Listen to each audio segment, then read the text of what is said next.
오늘은 한의학계의 전설로 통하는 한동석 선생에 대해 알아보자.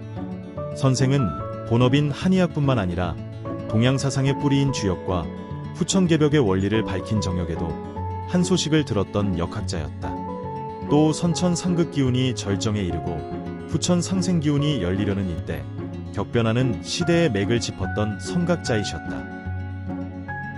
선생과 관련된 미래 예언은 너무나 많다. 오죽했으면 청기누설을 너무 많이 발설하여 하늘에서 잡아갔다는 말이 나올 정도였으니까. 우선 한동석 하면 가장 먼저 떠오르는 것이 바로 불후의 역자, 우주변화의 원리이다. 책 제목 하나만 봐도 대단하지 않은가? 어느 누가 감히 우주의 변화이치를 밝힌 책이란 이름을 붙일 수 있겠는가?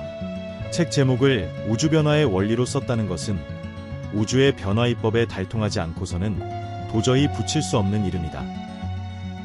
그 책을 접해본 대부분의 독자들은 도대체 어떤 사람이길래 그 어렵다는 우주의 변화 이치를 안다고 할까? 과연 천변만화하는 우주변화 원리를 제대로 설명할 수 있을까라는 궁금증을 가진다. 우주변화의 원리책의 머리말에는 다음과 같이 써져 있다.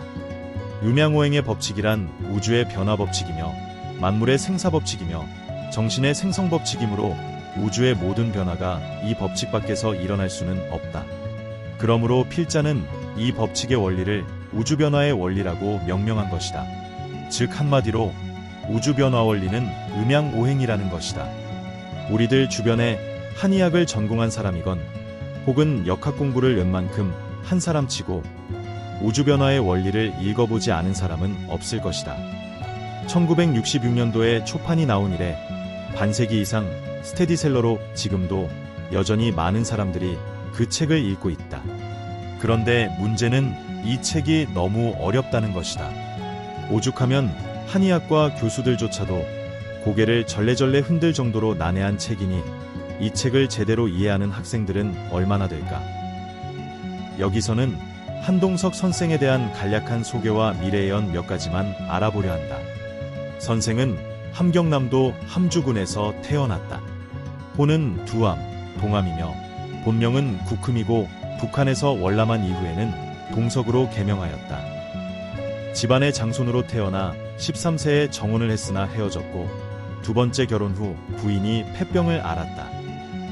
그때 사람마다 타고난 체질이 다르므로 같은 병이라도 그 치료가 달라야 한다는 사상의학을 제창한 이재마의 제자 중 김웅재에게 치료를 받았다.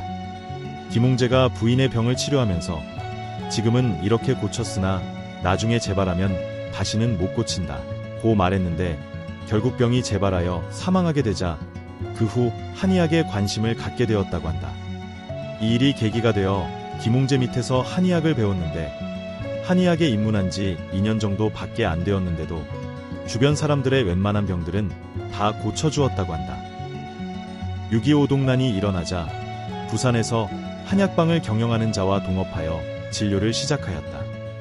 부산 피난 시절에 동양의학전문학원에 강사로 출강하기도 했으며 1953년도 제2회 한의사국가고시에 응시하여 면허를 취득하였고 부산에서 인계한의원을 정식으로 개원하였다.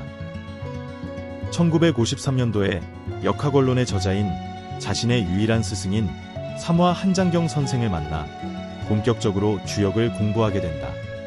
우주변화의 원리에서도 그때의 솔직한 심정을 하늘이 이제야 나에게 훌륭한 스승을 보내는가 보다 라고 감동했을 정도였다.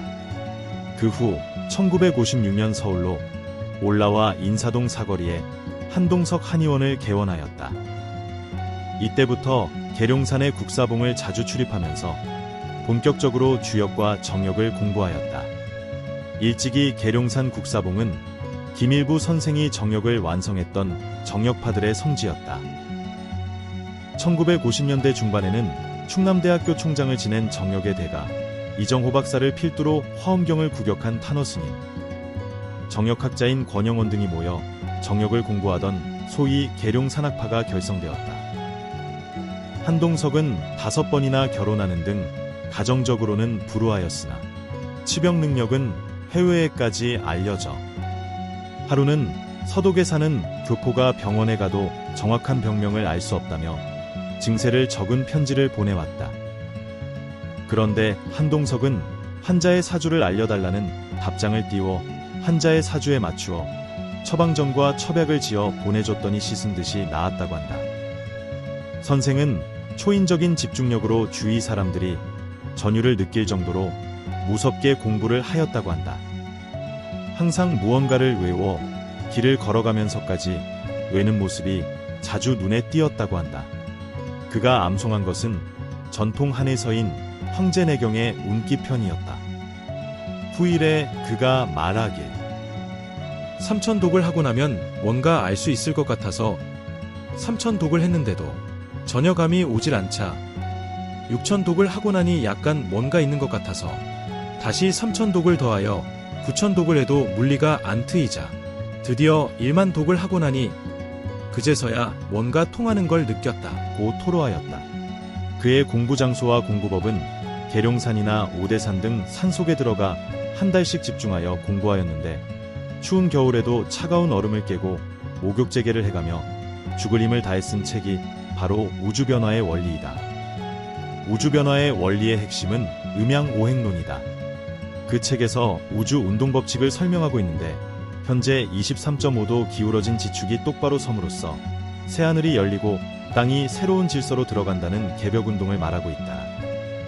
그리고 책의 말미에 있는 우주 고발의 꿈에서는 두목지와 규도사로 상징되는 진리의 스승을 찾아보라고 묵시적으로 알려주고 있다. 선생이 생전에 언급한 많은 미래 예언 중에서 몇 가지만 소개하면 아직 이승만 정권과 이기붕 일가의 권세가 건재할 때 이기붕 일가가 총에 맞아 죽는다고 말하면서 이 박사는 하야할 것이라고 하였다. 그 후 혼란기가 오면서 민주정부가 들어설 것이며 그 다음 군부독재가 나오며 박 대통령 내외의 행사를 예견했다. 박 대통령 서거 후 정치적 혼란기가 오게 되는데 이때에도 1년 반 정도의 공백기를 지난 다음 다시 한 차례 군부독재가 더 올 것이라고 예언하였다. 그 다음에는 군인과 민간 정권 사이에 가교 역할을 할 인물이 나온 후 금기의 기운을 가진 사람들이 한 10년 정도 하고 목기와 화기를 가진 사람이 나타나는데 이때 목, 화의 기운을 통해 남북이 통일할 수 있게 된다고 하였다. 그리고 다가올 후천 세상에 대해서는 한반도에 적지 않은 지각 변동이 생길 것이며 한반도 남쪽은 물에 잠기는 반면 서쪽 땅은 2배쯤 늘어나게 된다고 하였다.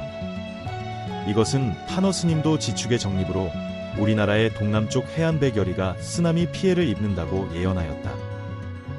또 분열이 극에 달하면 인구가 더 이상 증가하지 못하고 우리나라 인구가 줄어들기 시작하며 여러 가지 원인으로 임신을 하지 못하게 될 것인데 대략 2010년을 넘기면서 그런 추세가 올 것이라 하였다. 또 앞으로는 딴따라 세상이 될 것이라고도 하였다. 그리고 주역 공부는 어떻게 하는지 묻자 글자나 해석하는 게 주역 공부가 아니야. 주역 공부를 제대로 하면 다 보여. 천기 보는 걸 배워라. 천기는 하늘을 쳐다보는 게 아니야. 땅을 봐라. 땅에 이렇게 풀이 있고 돌멩이가 있고 이렇게 흔들리지. 지렁이, 털벌레, 딱정벌레 요거로 천기를 보는 거야. 딱정벌레가 많이 있는 거는 이 지상에 금기가 많이 있다는 거야.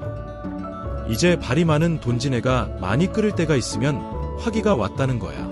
땅에 지렁이가 많으면 토기가 많다는 거고 이렇게 천기를 보는 거야. 라고 말했다. 그의 마지막도 한편의 드라마 같았다. 1968년 병원으로 자리에 눕게 되자 만약 내 생일인 음력 6월 5일 인시를 넘기면 77세까지는 무병하게 살 수 있겠지만 만약 넘기지 못한다면 죽게 될 것이다. 이 모든 게 하늘의 뜻이니 죽더라도 너무 슬퍼 말라고 했는데 결국 본인 생일날의 인시를 넘기지 못하고 58세를 일기로 세상을 떠났다.